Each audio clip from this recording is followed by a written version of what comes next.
Carlos Navarro, candidato a vicepresidente. Gracias por tus palabras. Para mí es un honor estar hoy aquí de nuevo en Panamá, 12 años después de mi primera ocasión.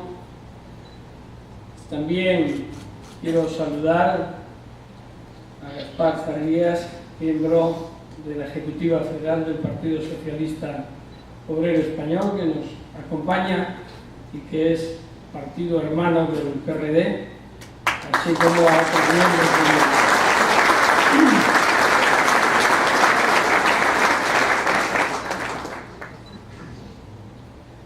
Ciertamente, cuando me pidieron que estuviera hoy aquí con todos vosotros y vosotras, no dudé demasiado en aceptar. Me apetecía realmente hacerlo. Bien, es verdad que no participo en una campaña electoral desde el año 1993, año en el que fui candidato al Congreso de los Diputados como independiente por el Partido Socialista Obrero Español en España. De modo que han transcurrido muchos años y esta es la primera vez que en una campaña electoral presidencial tomo parte, al menos para compartir algunas ideas.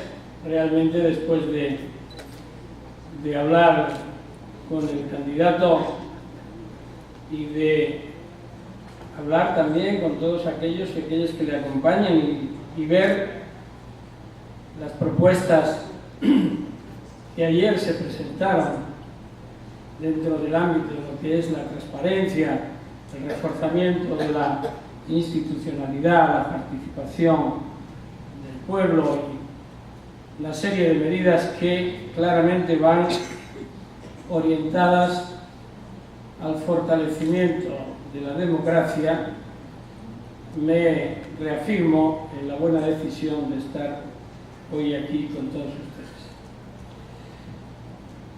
Yo voy a hablar, no por mucho tiempo, para que oigamos al candidato, sobre democracia, justicia y probablemente el fenómeno que más ataca a la primera y que más puede afectar a la segunda, que es el de la corrupción. Pero hablar de corrupción me sugiere que tenemos que hablar también de impunidad. Impunidad no solo es que existan normas que impidan la acción de la justicia o que no protejan a las víctimas, como en este hemisferio, en Sudamérica, se ha conocido también a lo largo de la historia de sus diferentes países, sino también que, existiendo esas normas, no se apliquen, no se desarrollen y, por tanto, generen una clara indefensión de los ciudadanos, que se ven desamparados por un sistema político, por un sistema judicial que debería funcionar de una forma diferente. Por tanto, esa impunidad, esa cultura que algunos tienen de la impunidad, lleva a desarrollar acciones que depredan el Estado, que atacan al propio corazón de la democracia y, por tanto, al Estado de Derecho, y que afectan ineludiblemente a la ciudadanía, que, por una parte, se puede ver en una situación de clara pérdida de posibilidades de vida, abunda la desigualdad, hace crecer a veces la indiferencia y, sobre todo, hace perder confianza en la democracia. Y esa es la gran responsabilidad que tienen los políticos, que tienen todos y todas aquellos que están aquí y que han participado o van a participar en una cita electoral. La gran responsabilidad con los ciudadanos y ciudadanas, que cada vez más candidato ponen el aliento más cerca del cuello. Esto significa que ya han pasado los tiempos en los que los líderes políticos asumían y una vez que estaban en el poder hacían o no hacían aquello a lo que se habían comprometido. Parece ser que de eso también sabéis bastante, y no en épocas muy pasadas, sino bastante próximas y actuales. La gran importancia de los fenómenos que se están viviendo en casi todos los países democráticos, especialmente se ha vivido en España, se ha vivido, se está viviendo en Brasil, se vivió también en México, se ha vivido en Chile, se ha vivido en toda Europa y en algunos países con especial virulencia y espectacularidad, es que la crisis económica que nos ha afectado, que nos está afectando, no solo ha puesto en cuestión el sistema económico, financiero, sino algo mucho más importante. Porque desde mi punto de vista está siendo una crisis esencialmente política y de valores, de confianza en el sistema democrático o de pérdida de credibilidad del mismo. Es terrible, queridos amigas y amigos, que pueda haber algunas estadísticas, como por ejemplo sucede en México, hace 2 años apenas, en que una encuesta apuntaba a más del 63% de los mexicanos y mexicanas que no querían el sistema democrático porque no les garantizaba la seguridad jurídica y física. Es gravísimo en una democracia. Es casi negar la esencia de la democracia, que como sistema de gobierno parte de la base de la protección y el empoderamiento que la propia sociedad da al que ejerce el poder y se nutre del mismo para precisamente garantizar los derechos, y partiendo de unas garantías cargarse de legitimidad para exigir y aplicar la violencia del Estado en forma exclusiva y excluyente. Precisamente por eso vivimos en un momento especialmente importante, en el que la delgada línea roja que separa la confianza y la credibilidad en un sistema está a punto de ser traspasada por aquellos que en muchos puntos del globo vuelven a aparecer, vuelven a mostrarse con claras intenciones intolerantes, xenófobas, racistas, fascistas, de negación de valores democráticos que tanto han supuesto en conseguirlos, que tanto trabajo se ha invertido en conseguir ese estado del bienestar que en algunos países ya hemos perdido el horizonte de donde estaba o habíamos conseguido por políticas neoconservadoras, neoliberales, que afectan, cómo no, y especialmente a los más necesitados. Hace unos días se publicaban varios informes. Hace mes y medio, 2 meses, se publicaba el informe anual de transparencia internacional.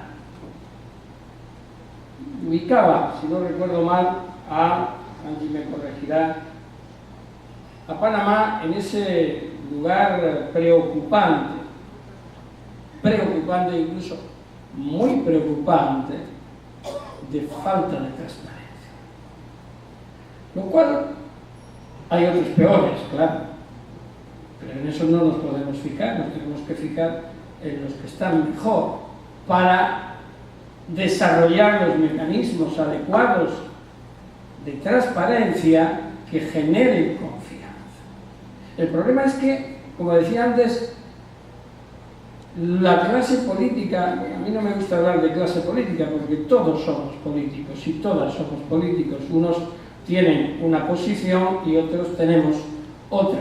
En definitiva, quienes ejercen el poder político tienen ese espacio que recuperar, que han perdido la confianza de esa línea roja a la que yo antes me refería.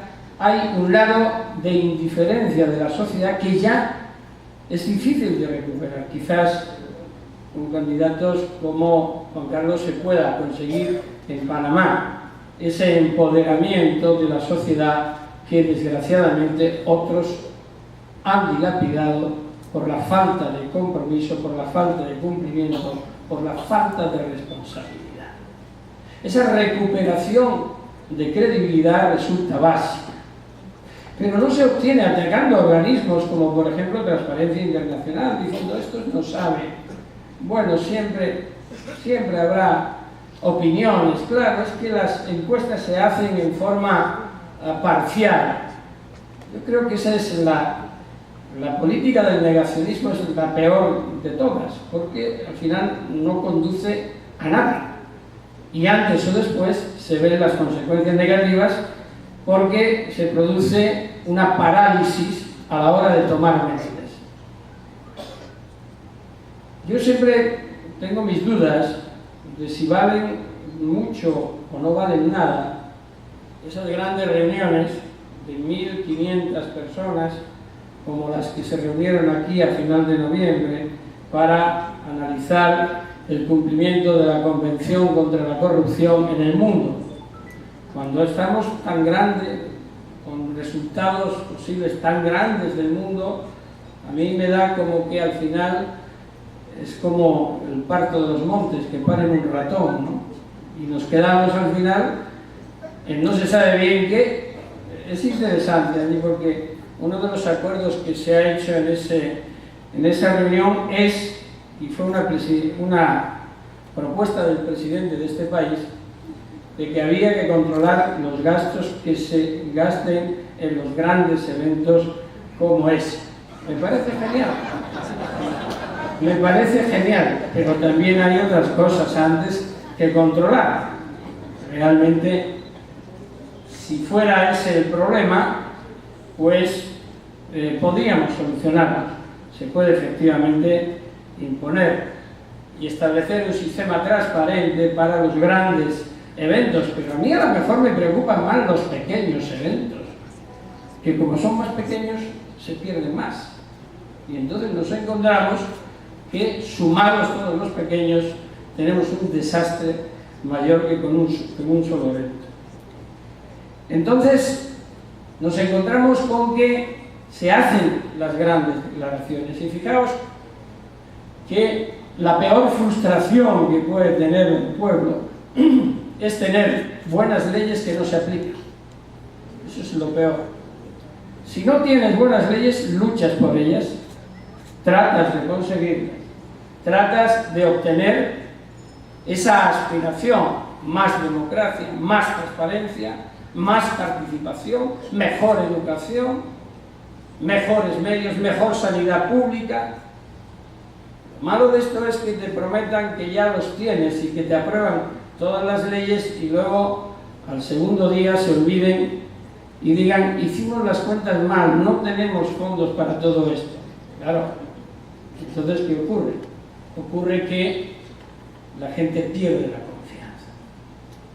Esa recuperación de la confianza es el gran reto que desde mi punto de vista y como parte de la sociedad civil, que somos todos y todas, tienen los políticos. Y aquí yo creo que hay un programa, en lo que he podido ver, sobre temas concretos de transparencia y de empoderamiento, que tienen ideas muy claras.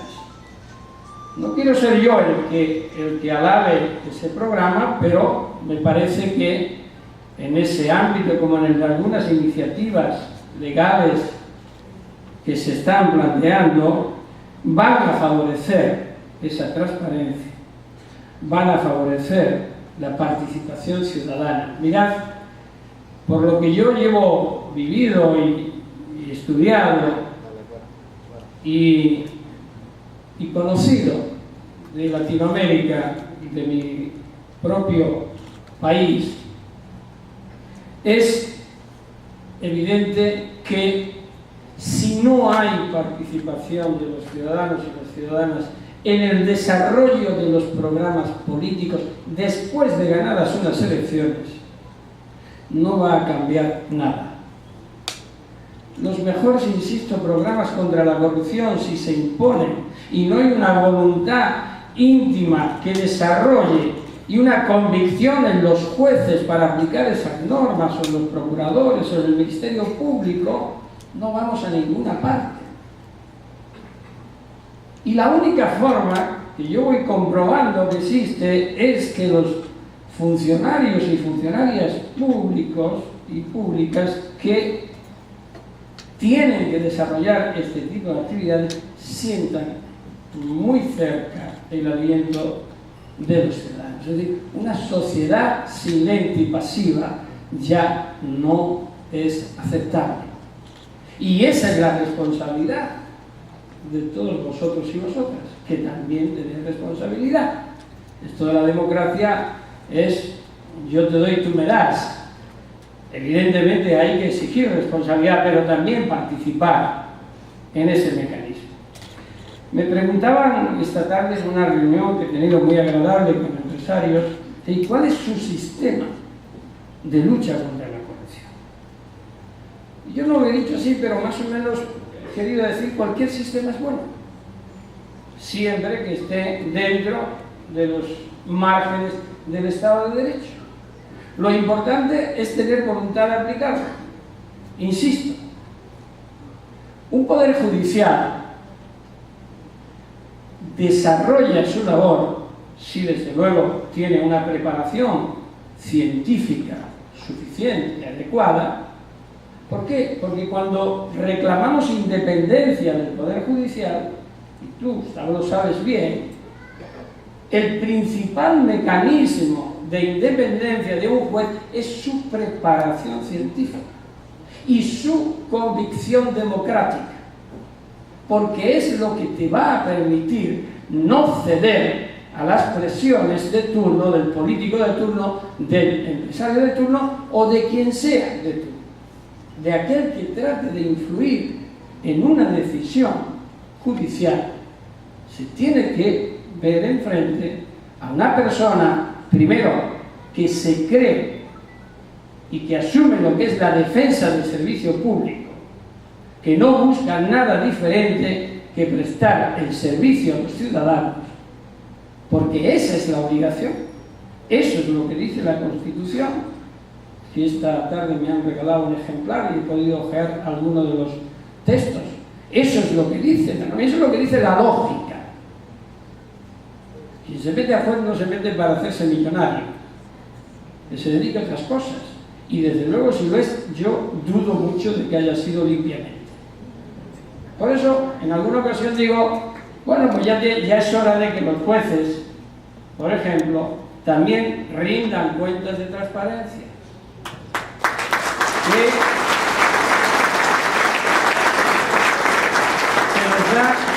Que nos da como una especie de nervio casi parecido al gas sarín o el gas nervioso, de decir, transparencia y justicia, ¿cómo? Eso no es posible. Todo debe ser silencioso, bien amparado, bien cerrado. No, para nada. Es verdad que hay que respetar los derechos de los justiciables. Es verdad que hay que establecer unas garantías. Es verdad que hay que conjugar. Vivimos en una sociedad de la comunicación, lo que es la transparencia informativa con la prevención de los derechos de los que están siendo objeto de una investigación. Claro que sí. Y los medios de comunicación tienen ahí una gran responsabilidad, que no siempre cumplen. Hay que defender la libertad de expresión. Y os lo digo, yo soy ahora abogado en ejercicio, dignísima profesión, que ahora me estoy dando cuenta de lo difícil que es.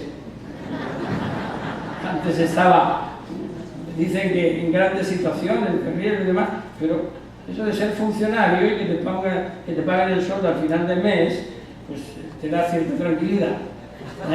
Cuando te tienes que conseguir las alubias por tu cuenta, pues también lo pasas mal, ¿no? Pero insisto en que esa acción que se desarrolla con todas las garantías, a veces no es comprendida ni respetada por los medios de comunicación. Ojo, que los medios de comunicación pueden arruinar la vida de una persona o el crédito de otras o acabar con una empresa si no hacen lo que se debe hacer. No es de recibo que por el hecho de comparecer ante un juez se acabe o se denoste a una persona como si ya estuviera condenada. Es decir, nos falta una cultura de legalidad y de cumplimiento de los derechos también de los justiciables. Es perfectamente compatible el derecho a la información y la transparencia informativa en las causas penales principalmente con la reserva que tienen que tener también esas causas cuando están investigando y el conocimiento de determinados elementos puede perjudicar esa investigación. Esa es la línea de responsabilidad que tenemos que desarrollar. Claro que tenemos que defender la libertad de expresión. Y os lo digo yo, como decía, que soy abogado ahora y soy el abogado que coordina la defensa de Wikileaks y de Julian Assange, ¿no? Que habréis oído hablar. Claro. Y hace año y medio que está en la embajada de Ecuador en Londres en una situación peor que en cualquiera de las prisiones, por no puede ver ni un solo rayo de sol. Alguien me dirá, bueno, en Londres tampoco hay mucho sol. Pero bueno, alguno hay. Allí ni eso, porque si asoma medio cuerpo fuera de la ventana lo agarran y se lo llevan, ¿no? Y bueno, lo que Julian Assange hizo no fue más que recibir información y hacer partícipe al mundo de una serie de prácticas que tenían cualquier cosa menos el ejercicio adecuado de la diplomacia. Aquí hay varios diplomáticos. Ellos me podrán decir si presionar a jueces, si develar asesinatos selectivos, si saber si alguien, un gobernante nacional, le duele la pierna o se levanta por las mañanas con ojeras. Es una función de los diplomáticos, ¿no? Yo creo que están para otras cosas. Y sin embargo, ahí tenemos un ejemplo. Pero ojo también, ha habido casos en los que las corporaciones con poder mediático y en los que la información no es precisamente el interés más inmediato, sino el interés económico de la propia corporación y el poder político frente al desarrollo de la política en la sociedad, se ponen en juego. Por tanto, defensa de la libertad de expresión, defensa de una información responsable, pero también exigencia del cumplimiento del principio de igualdad ante la ley. Todos somos iguales ante la ley, aunque a veces no deja esto de ser un puro eufemismo. Por tanto, tenemos que conseguir ese principio, que ese principio de igualdad se convierta en una realidad. El segundo elemento para garantizar la independencia de los jueces es no quejarse tanto de que no hay independencia, sino defenderla. Defenderla día a día en el dictado de las resoluciones, de las decisiones, no siguiendo el tambor que toque el dirigente de turno. Si hay una interferencia, el juez tendría que tener el valor suficiente para denunciar, y si no, para irse. Un juez genufleso, es decir, puesto de rodillas, es acabar con el Estado de Derecho. El miedo en el desarrollo de la función judicial es lo peor que puede haber. Ya estás penalizado de por vida. Vas a estar en manos de quien te presione. Ni siquiera, a veces hace falta una presión, te ofreces. Eso es lo peor. Eso es falta de una conciencia de servicio público, de servicio a los y las ciudadanos y ciudadanas. Eso es fundamental. Por tanto, preparación científica, reivindicar la propia independencia con el desarrollo de la labor judicial. Por supuesto, cuando la interferencia se produzca, y para que no se produzca hay que establecer mecanismos de protección. Claro que sí, pero también hacia adentro. No siempre la presión a un juez viene de fuera, a veces viene de dentro, a veces viene jerárquica, de arriba a abajo. Y los jueces, que tampoco tienen por qué ser héroes, no tienen tampoco por qué soportar esa presión jerárquica en el desarrollo de su labor. Por tanto, lo que hay que hacer, lo que tenemos que hacer es, ahí sí, dictar las normas adecuadas que protejan. Pero además, desde mi punto de vista, garantiza la independencia la transparencia. La transparencia de acciones de los jueces, de los operadores jurídicos. Un control de la gestión externa. Hay países en los que el propio Poder Judicial se autofinancia y autorregula como si fuera una isla dentro del Estado. La división de poderes dentro de un Estado no puede llevar al punto de olvidar que todos somos Estado. Hay que distinguir lo que es Estado de lo que es gobierno, y lo que es Estado y gobierno de lo que es Parlamento y Poder Judicial. Los tres poderes forman el Estado, y el Estado somos todos. Y lo mismo que nosotros asumimos obligaciones, los tres poderes deben de funcionar coordinadamente, respetándose, estableciéndose las murallas de fuego entre unos y otros, pero sin actuar de espaldas los unos a los otros como si esto no fuera con ellos.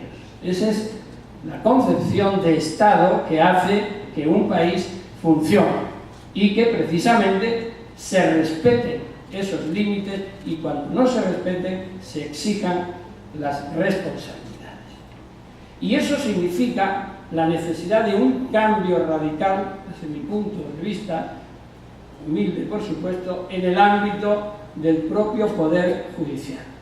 El Poder Judicial no puede estar designado por el Poder Ejecutivo en ninguno de sus puestos.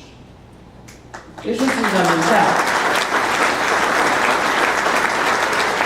Sin lugar a dudas, sí puede y debe de estar relacionado inmediatamente la elección o designación de lo que he visto que en el programa de Juan Carlos Navarro va como el Consejo Judicial, creo que se llama, que en otros países es el Consejo de la Judicatura, en el mío es el Consejo General del Poder Judicial, que en nuestro caso ha sufrido ahora un hachazo, como tantas otras historias están sufriendo en España, que no sé si el tiempo no lo remedia. Vosotros aquí el 4 de mayo vais a ganar. Espero que en España la izquierda gane también a partir del año que viene, porque si no lo vamos a pasar mal, porque la limitación de libertades, la criminalización de la protesta, la reducción de garantías, bueno, etcétera, etcétera, está siendo